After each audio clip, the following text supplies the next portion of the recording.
Bon, écoutez, alors je suis très heureux de pouvoir introduire ce qui est, je pense, la troisième conférence d'un cycle d'une dizaine de conférences organisées par l'Institut Jonatas en collaboration avec l'ISGAP. Pour ceux qui ne connaissent pas l'Institut Jonatas, très rapidement, c'est un nouvel institut qui a été créé il y a un peu moins d'un an, ici en Belgique, pour combattre l'antisémitisme en Belgique. Voilà. Alors, je suis donc très heureux de pouvoir présenter notre conférencier de ce soir, le professeur Paul Fenton, qui est une figure éminente dans le domaine des études sur l'histoire des Juifs en terre d'islam et qui est issu d'une formation académique prestigieuse. Il est d'abord un parfait quadrilingue, français, anglais, hébreu, arabe, et après avoir fait des études rabbiniques à la Yeshiva Etz Chaim et Jews College à Londres, il a obtenu sa licence et sa maîtrise d'arabe à l'université de Strasbourg en 1973. Il a poursuivi ensuite ses études à l'université Saint-Joseph de Beyrouth et il défend son doctorat en sciences orientales à l'université de la Sorbonne en 1976. Il a démarré sa carrière d'enseignant à l'université de Cambridge et il devient maître de conférences de langue et de littérature hébraïque à l'université de Lyon de 1982 à 1992. Il devient ensuite professeur titulaire de littérature juive à l'université de Strasbourg de 1992 à 1997. Et en 1997, il est nommé professeur à l'université de Paris 4. Il est depuis l'an 2000 professeur au département d'études arabes et hébraïques à la Sorbonne. Au cours de sa carrière, le professeur Fenton a concentré ses efforts sur l'analyse des relations entre les communautés juives et musulmanes, notamment au sein du monde arabo-islamique. Son intérêt pour cette thématique a débuté durant ses années de formation, où il a été fasciné par les interactions culturelles et religieuses entre ces deux communautés depuis le Moyen Âge jusqu'à l'époque contemporaine. À travers ses recherches, il a mis en évidence les dynamiques de coexistence, de tension et de dialogue qui ont jalonné l'histoire des Juifs en terre d'islam. Son expertise se manifeste aussi à travers une série de nombreuses publications académiques, articles et ouvrages. Parmi ses contributions majeures, on peut citer des études sur la vie quotidienne des Juifs dans les sociétés islamiques, l'évolution de leur statut juridique et social, ainsi que les impacts des fluctuations politiques sur leur communauté. Reconnu internationalement, le professeur Fenton a été invité à présenter ses travaux dans de nombreuses conférences et colloques à travers le monde, suscitant l'enthousiasme et l'intérêt de ses pairs et d'un public plus large. Son engagement dépasse le cadre strictement académique, car le professeur Paul Fenton intervient régulièrement dans des débats publics et dans les médias, cherchant à sensibiliser l'opinion sur l'importance de l'histoire des Juifs dans les sociétés musulmanes. Son travail vise à promouvoir une meilleure compréhension des héritages partagés et à déconstruire les stéréotypes qui persistent encore aujourd'hui dans nos perceptions des relations juifs-musulmans. En éclairant l'histoire des Juifs en terre d'islam, il contribue à un dialogue essentiel sur la mémoire collective et la coexistence pacifique. Au fil des années, son œuvre a ouvert des voies nouvelles pour la recherche et a encouragé un réexamen des récits historiques souvent réducteurs. Alors, en guise de conclusion de cette petite introduction, je cite en fait le professeur Fenton lui-même qui dit: «Nous sommes convaincus que tout dialogue entre juifs et musulmans qui ne reconnaîtrait pas la réalité historique de la condition de dimitude est condamné à s'enfermer dans des boniments infructueux.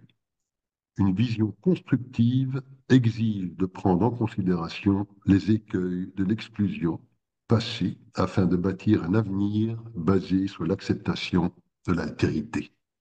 Voilà. Donc je cède la parole au professeur Paul Fenton. Bon, je vous remercie pour cette introduction élogieuse. J'essaierai d'être à la hauteur de votre expectative. Et je rappelle que le sujet qui m'était imparti ce soir, c'est la condition de la démitude, le statut des Juifs dans les pays musulmans. Or, dans la demi-heure qui m'est impartie, il m'est impossible de cerner un sujet si vaste en si peu de temps. D'autant plus que dans mon ouvrage qui a été cité tout à l'heure, L'exil au Maghreb, je parle de ce sujet uniquement par rapport à l'Afrique du Nord et j'ai composé quelques 600 pages là-dessus. D'ailleurs, l'ouvrage a été traduit en anglais, Exile in the Maghreb, hein, et dans le sous-titre, c'est marqué euh, un millénaire de la condition juive sous l'islam. Alors, au lieu de tenter un survol rapide de la question, je vais m'attacher à détruire trois mythes qui persistent dans le vif de ce sujet. J'ai nommé par ordre de mon traitement le sens du mot de la dhimma, qui est D-H-I-2-M-A, qui est souvent traduit par le mot protection, et que les Juifs, et d'ailleurs les chrétiens, seraient des peuples protégés. Je m'attacherai à démontrer que c'est une fausse traduction qui induit malheureusement en erreur. Ensuite, je m'attacherai au terme islam, que certains veulent nous faire croire signifie, comme en hébreu, comme en arabe, salam, shalom, la paix, que l'islam est la religion de la paix. Il n'en est rien comme je vais l'exposer. Et enfin, le troisième point, le troisième mythe que je voudrais exposer, c'est la légende de l'âge d'or d'Espagne, où juifs, chrétiens et musulmans auraient vécu en bonne intelligence dans une espèce de convivialité fraternelle dont on a gardé la nostalgie, et surtout à l'époque où nous sommes confrontés à des conflits d'ordre religieux. Alors, pour illustrer mon propos, je m'attacherai uniquement à l'exemple de l'Afrique du Nord, parce que vouloir embrasser l'ensemble du monde musulman, c'est-à-dire les pays arabes du Moyen-Orient, le Yémen, ainsi que les pays musulmans non arabes comme l'Iran, comme l'Afghanistan, serait une entreprise beaucoup trop ample pour le peu de temps dont je dispose. Alors donc, je vais mettre en lumière ces trois mythes en essayant de démontrer la non-véracité de leur fondement. Alors, il existe un mot en arabe que certains d'entre vous peut-être connaissent, surtout ceux qui ont vécu en Afrique du Nord, où les Français avaient établi au Maroc en 1912 le protectorat français, qui est traduit par le mot arabe al-himaya, al-himaya, qui est proprement la protection. Or, certains veulent nous faire croire que ce mot est synonyme de zimma et que l'islam étendrait sur ces sujets non musulmans, en l'occurrence juifs et chrétiens, une espèce de protection paternaliste qui leur laisse toute liberté dans le monde du culte et dans l'exercice de leur religion.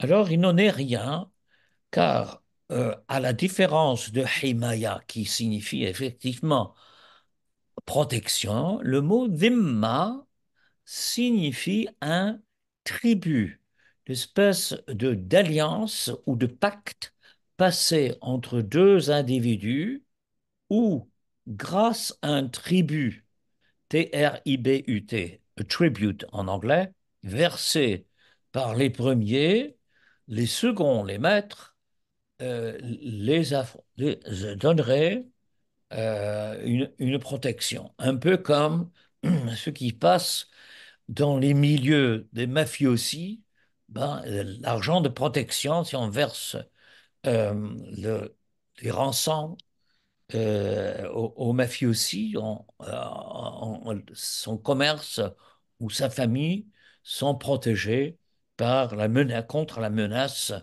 de ces criminels.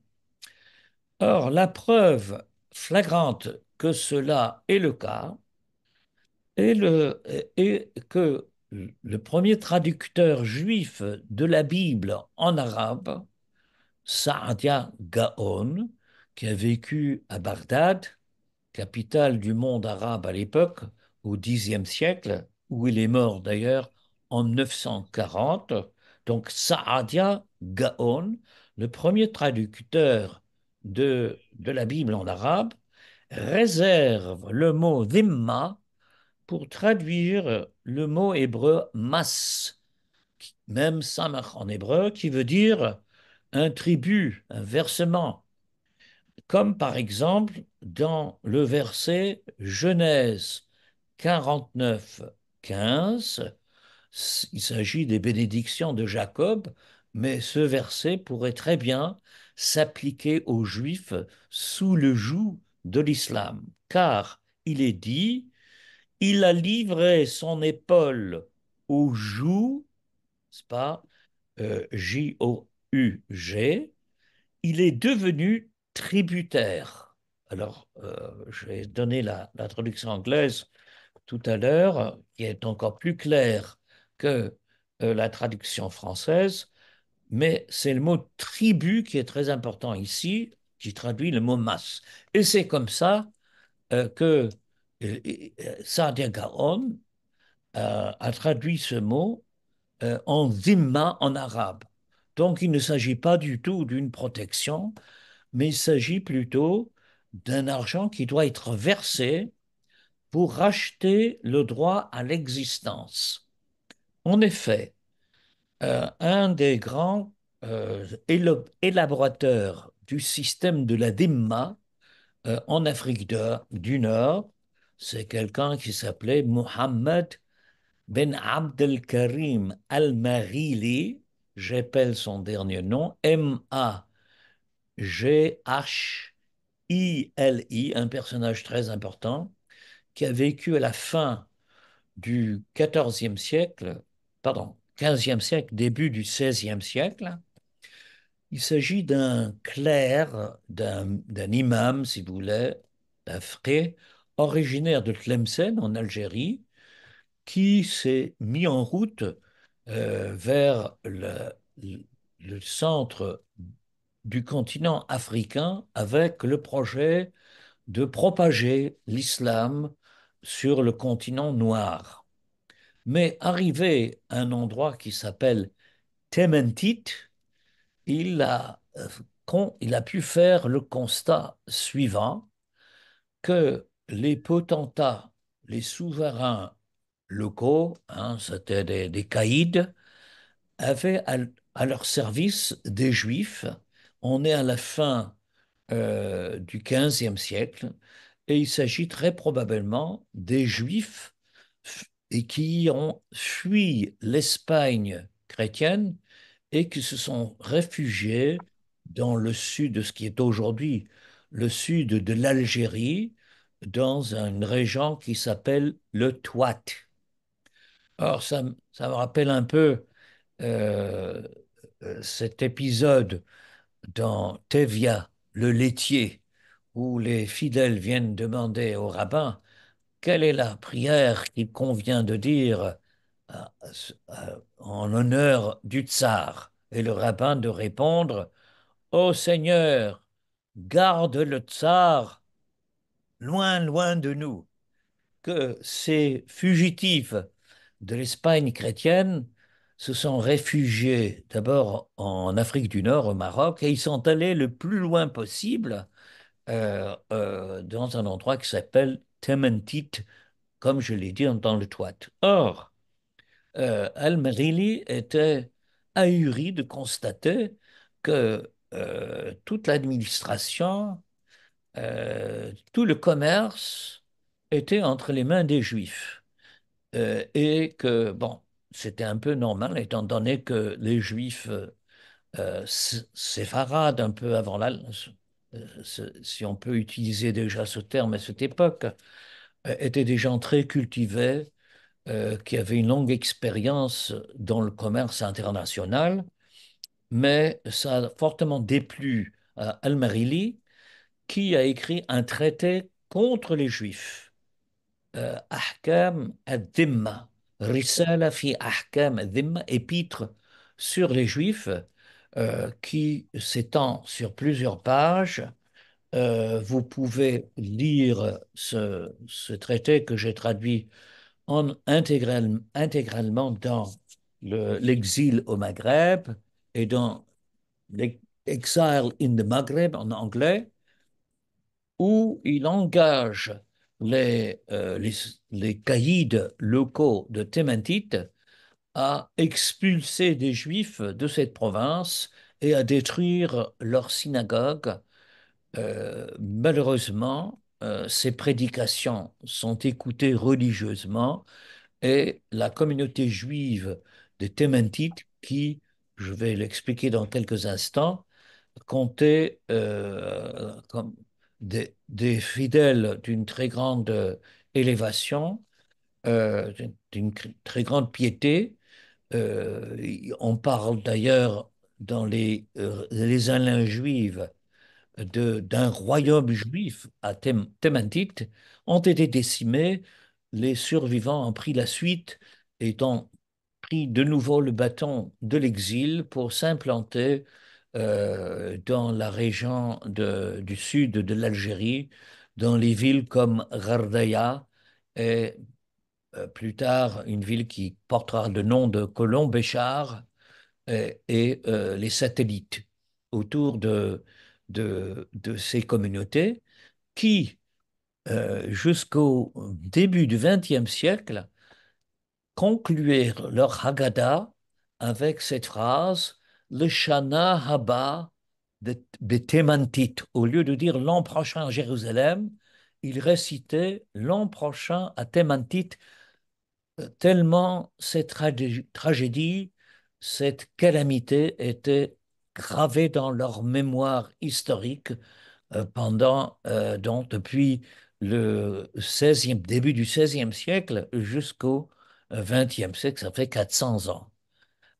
Donc on peut essayer de cerner un peu cette catastrophe à l'aune de ce fait remarquable. Or, euh, Al-Marili, dans son traité, a fixé le régime de, de la dhimma, dont nous allons donner quelques détails dans quelques instants. Mais curieusement, à la fin du 19e siècle, l'imprimerie arabe est enfin arrivée en Afrique du Nord. Je dis arabe parce que il faut savoir que les mêmes fugitifs qui ont trouvé refuge au Maroc au XVIe siècle ont imprimé dès 1500 et quelques dans la ville de Fès le Sidour d'Abu Derham, un livre fondamental sur la liturgie juive en caractère hébraïque à Fès, utilisant l'imprimerie qui est une invention toute récente à l'époque. Mais il a fallu attendre 400 ans plus tard, pour que l'imprimerie arrive chez les Arabes dans la ville de Fès. Et encore, cette imprimerie n'était pas avec des caractères mobiles comme Gutenberg, comme l'invention de Gutenberg, mais avec la lithographie. Voilà une page de de la lithographie de Al-Merili imprimée à Fès, c'est-à-dire on grave les caractères dans la pierre et on encre la face qui est à l'envers et ça donne l'imprimerie. Mais ce n'est pas du tout l'imprimerie telle qu'on le connaissait déjà chez les Juifs au XVIe siècle. Alors, cet ouvrage que je viens de vous montrer, je vous montre encore, c'est en calligraphie maghrébine, était un des premiers livres imprimés en Afrique du Nord en arabe. C'est-à-dire, ce n'était pas un livre de science, pas un livre de philosophie, mais même de législation musulmane.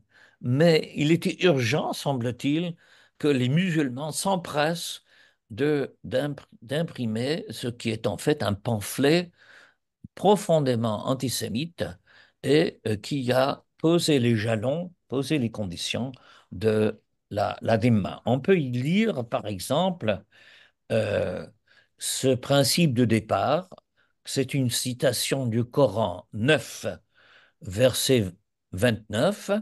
Je le dis rapidement en français, j'ai déjà transmis la traduction anglaise. Combattez ceux qui ne croient point en Allah ni au dernier jour, c'est-à-dire combattez ceux qui n'ont pas accepté l'islam, qui ne déclarent pas illicite ce qu'Allah et son apôtre, Mohammed, ont déclaré illicite, qui n'observent pas les prescriptions de la religion musulmane.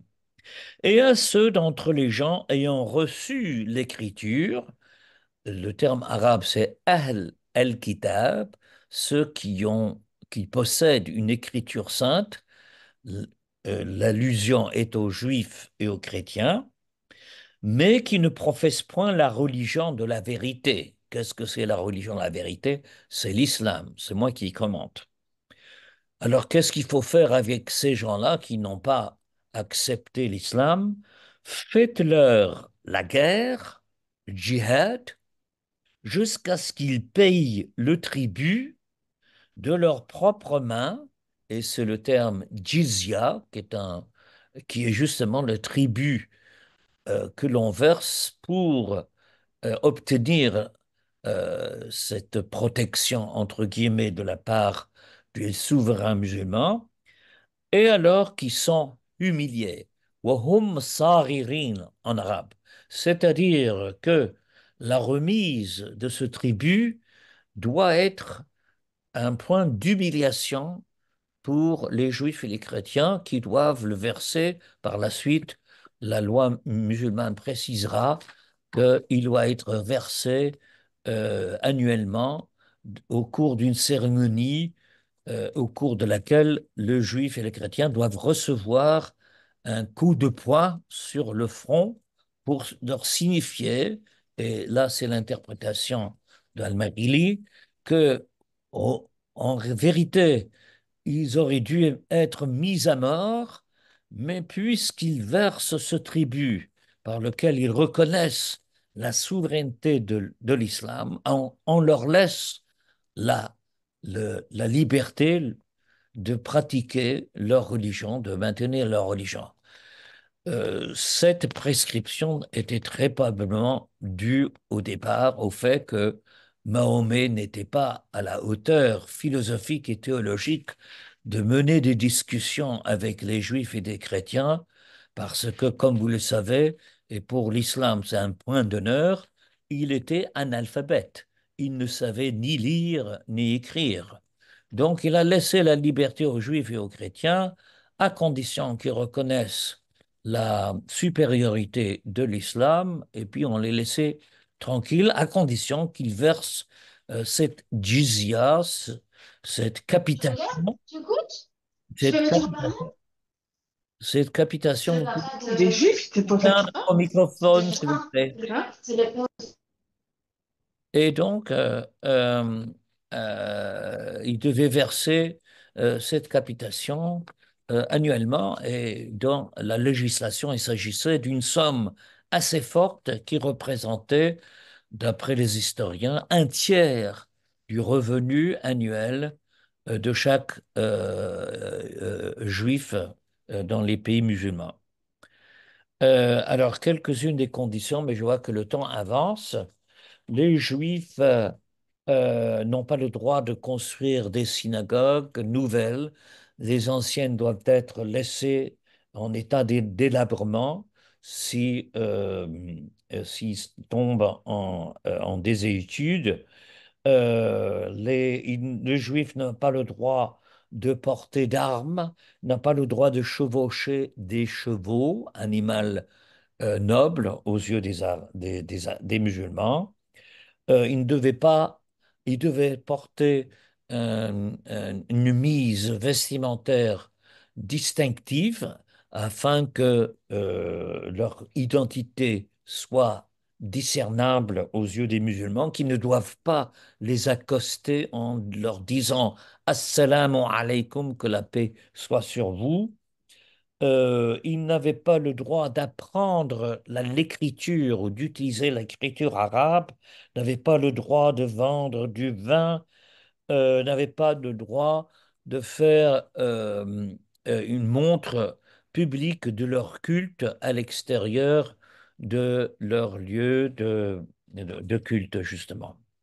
Alors, le temps avance, alors je passe au mot islam.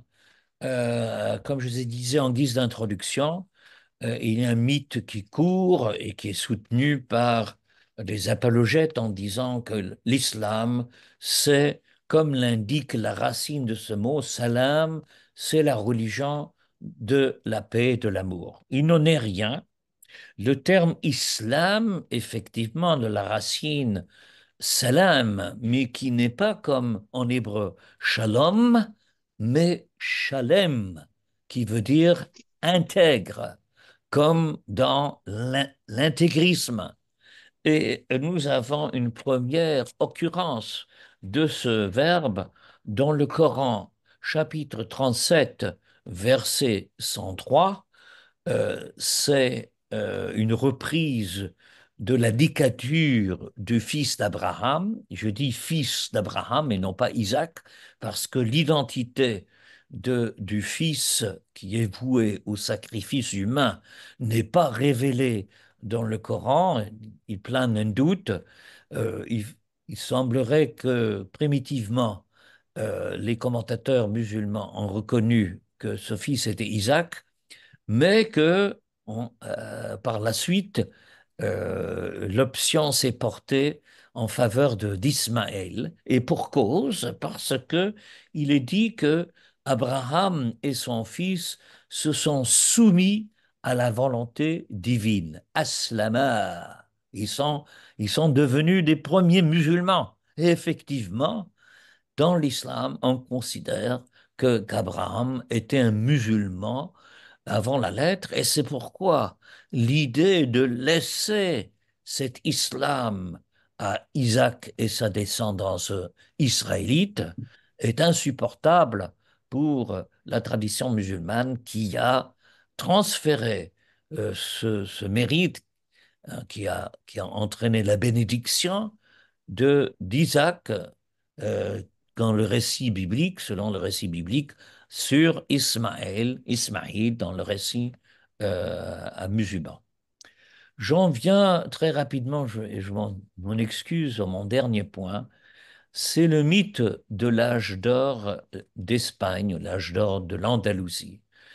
Euh, de nouveau, beaucoup d'apologètes de l'islam montrent du doigt que avant des années terribles et sombres de la souveraineté chrétienne catholique sur la péninsule ibérique, qui a été marquée par l'intolérance religieuse et par l'Inquisition, en particulier à l'encontre des Juifs, il y aurait eu un règne paisible et fraternel sous lequel Juifs, musulmans et chrétiens ont vécu dans une parfaite harmonie dans cet âge d'or mythique qui a été inventé d'abord par les protestants européens pour dénigrer le catholicisme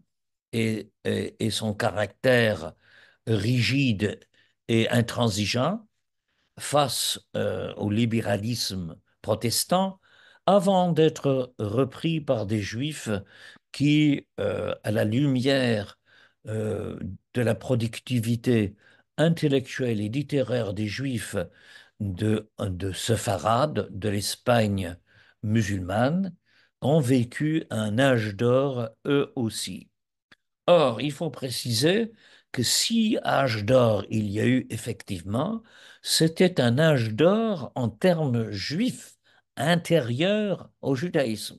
Il y a eu une floraison extraordinaire de la poésie, de la philosophie, de la mystique, de la science, effectivement, mais que sur le plan interreligieux, c'était une des périodes les plus sombres de l'histoire juive, étant donné que si nous prenons un personnage comme Moïse Maïmonide, qui a vécu de 1135, natif de Cordoue, pas la capitale de l'Espagne musulmane à l'époque, et qui est mort au Caire en 1204, qui peut illustrer plus que lui cet âge d'or littéraire et philosophique, puisqu'il était effectivement le plus grand philosophe de la tradition juive, le plus grand législateur, au point on a dit, mais Moshe ad Moshe, l'okam que Moshe, depuis Moïse le prophète, hein, qui nous a prodigué le décalogue, les 10 commandements, jusqu'à Moïse Maïmonide, Moshe ben Maïmon, qui nous a prodigué le Mishneh Torah, le deuxième Torah. Il n'y a eu aucun autre homme digne du nom de Moïse. Mais quand on regarde de plus près, comment se fait-il que Maïmonide est né à Cordoue, il est mort au Caire, enterré d'ailleurs à Tibériade en Terre Sainte? C'est parce que à son époque, il y avait des persécutions almohades qui étaient un des régimes les plus intransigeants et intolérants de toute l'histoire musulmane, qu'on pourrait comparer à Hamas ou à Daesh dans l'application intégriste de la loi musulmane et l'intolérance qu'ils affichaient à l'égard des non-musulmans qui devaient se convertir par la force, sinon ils étaient passés au fil de l'épée. Et certains historiens, et je me compte parmi leurs rangs, considèrent que le grand Moïse Maïmonide, figure de proue de la tradition juive, a été lui aussi obligé de se convertir à l'islam, de vivre en tant que maran avant la lettre, en tant que crypto-juif, avant de prendre la fuite, de chercher un issue à ce dilemme de juifs convertis à l'islam et de trouver la liberté dans d'autres pays musulmans plus libéraux, en l'occurrence en Égypte, où il est devenu à la fin le médecin particulier du souverain d'Égypte. Alors, il faut savoir que un des disciples de Maïmonide, un certain Yosef ibn Aqnin, qui a vécu que donc un contemporain, nous a laissé une description extrêmement détaillée de la condition du crypto-juif à l'époque des Almohades. Malheureusement, je n'ai plus le temps de rentrer dans les détails, mais je terminerai sur une interrogation. Donc, il décrit que les Juifs n'avaient plus de droit, devaient confier leurs enfants aux musulmans pour être élevés comme des musulmans, devaient fréquenter la mosquée, n'avaient pas le droit de pratiquer sous peine de mort leur religion qu'ils pratiquaient quand même derrière des huis clos et au fond de leur quartier. Et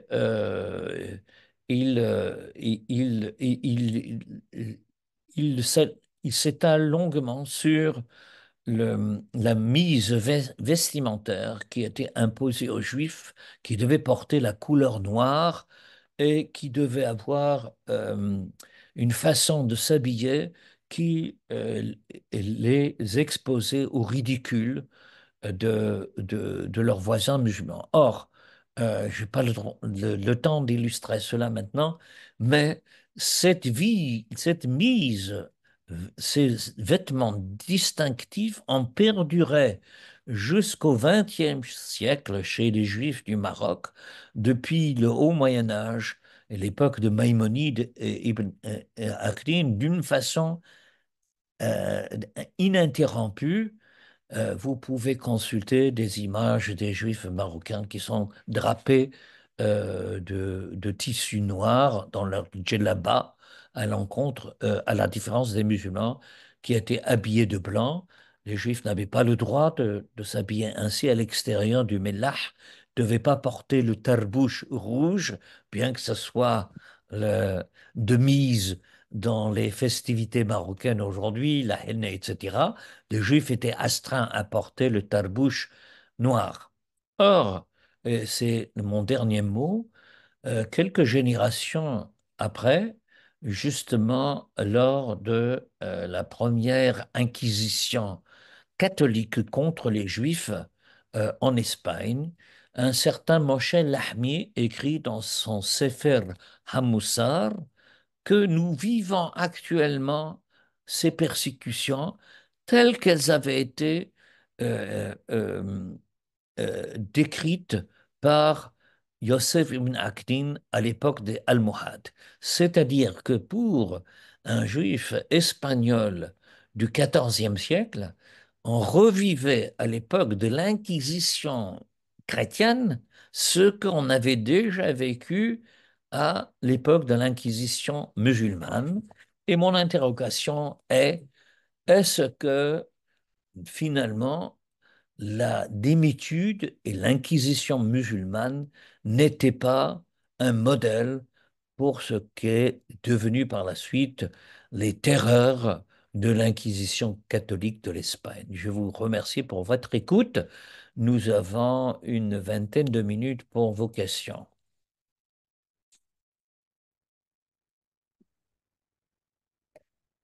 Merci, professeur Fenton, pour ce magnifique exposé. On est ouvert à toutes vos questions. Vous pouvez les écrire dans le chat. Vous pouvez ouvrir votre micro ou lever la main dans le logiciel Zoom. N'hésitez pas.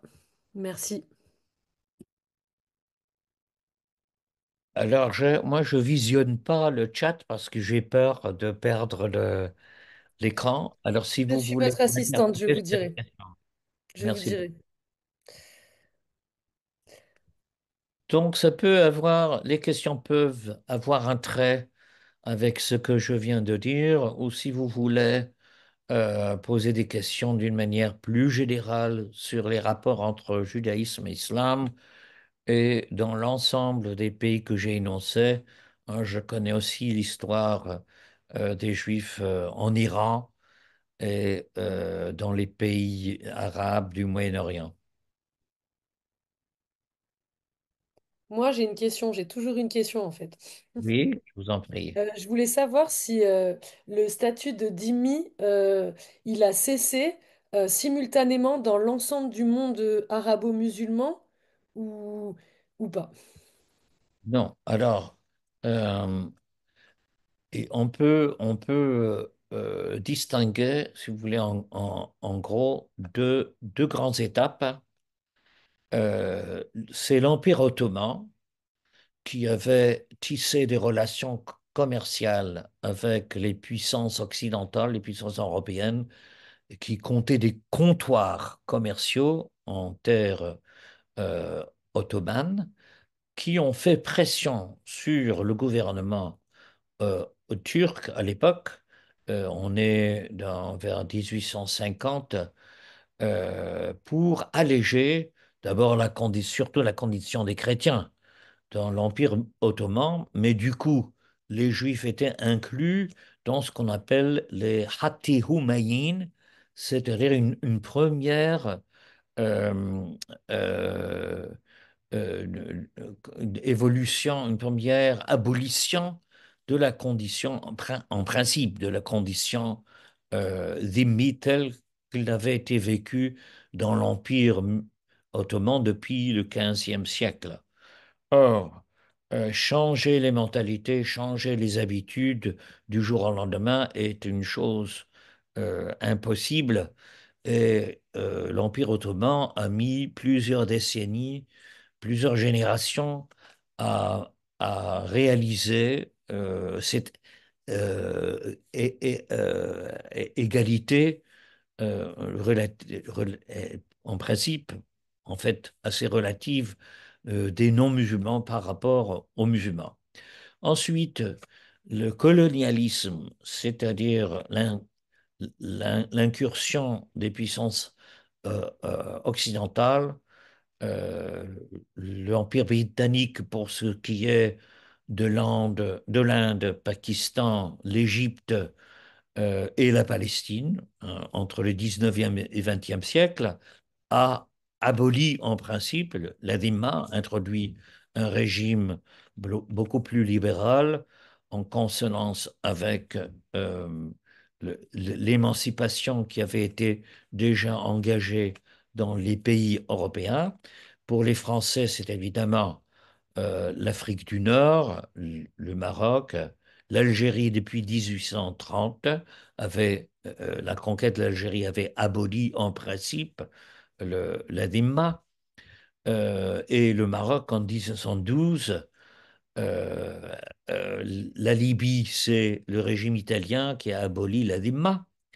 Mais encore une fois, ces démarches ont mis beaucoup de temps à s'imposer, et qu'il y avait même ce qui est plus proche de nous, l'Algérie française, il y avait des territoires comme Ghardaïa, dans le sud algérien, on en avait parlé avant, qui échappaient à l'autorité française. Et en principe, la Dhimma est restée jusqu'à l'indépendance de l'Algérie en 1962. Et effectivement, le, j'ai des voisins qui sont originaires de Ghardaïa et qui me disent que jusqu'à la fin, les Juifs n'avaient pas le droit, par exemple, de toucher. D'abord, ils vivaient en dehors de la ville arabe de Ghardaïa, n'avaient pas le droit de, de toucher des denrées au marché, des denrées alimentaires, parce que le Juif, on est à l'époque de la colonisation française, jusqu'en 62, parce que les Juifs étaient considérés comme impurs. Ok, merci pour cette explication. Il y a aussi un commentaire ou une question de Richard Laub qui dit que vous avez choisi d'associer le mot islam ou intègre avec intégrisme et vous demande pourquoi pas avec le mot intégrité. Non, non, parce que j'ai donné l'exemple de la première occurrence de ce terme dans le Coran, hein, qui va être l'ancrage philologique de ce mot pour les commentateurs. C'est à propos de l'histoire d'Abraham et son fils. Pour nous, c'est Isaac. Pour la tradition musulmane postérieure, c'est Ishmaël, qui se soumettent devant cet, euh, cet ordre terrible, existentiel qui leur est intimé par Dieu. Ils se soumettent entièrement à la volonté de Dieu. Et c'est de là que vient le mot islam, c'est-à-dire, et muslim, ça veut dire celui qui se soumet sans questionnement, intégralement à la volonté de Dieu. C'est pas à la volonté d'Allah, hein, je voudrais préciser. C'est pas celui qui est intègre. Maintenant, un musulman, il peut être intègre, mais c'est pas le sens premier coranique de ce terme. Ok, très intéressant, merci. Est-ce que d'autres personnes ont des questions? Oui, N'hésitez moi, vraiment j'aurais peut-être pas. une question. Tu m'entends? Oui, Bonjour, je Monsieur vous en Felton. prie. C'était absolument passionnant et malheureusement trop court. On aurait pu vous écouter une heure de plus. La question que je vous pose en ce qui concerne les relations entre entre l'islam et le judaïsme? Est-ce qu'on peut parler déjà d'antisémitisme ou est-ce qu'il faut parler d'antijudaïsme? Et s'il faut parler d'antijudaïsme, à quel moment l'antisémitisme apparaît-il? L'antisémitisme au sens, je dirais presque moderne du mot, selon laquelle les Juifs sont les responsables des malheurs du monde. À quel moment? Est-ce qu'il faut faire cette distinction? Oui, absolument. Alors, bon, en gros, c'est un peu difficile de parler de l'antisémitisme de la part des Arabes qui sont des Sémites. Enfin, ça, c'est une boutade. Non, mais au sens, Je crois que il y a plus de mépris que de peur. oui, mais je crois que c'est le terme anti-judaïsme qui est plus apte, qui est plus approprié. Et que cet anti-judaïsme apparaît à fleur dès les pages du Coran. C'est une partie inhérente du message coranique, dans la mesure où la carrière de Mahomet se divise grossièrement en deux parties. Dans un premier parti de sa prédication, il essaie de courtiser les Juifs. Il veut les voir se rallier sous la bannière de l'islam et du coup reconnaître sa qualité de prophète.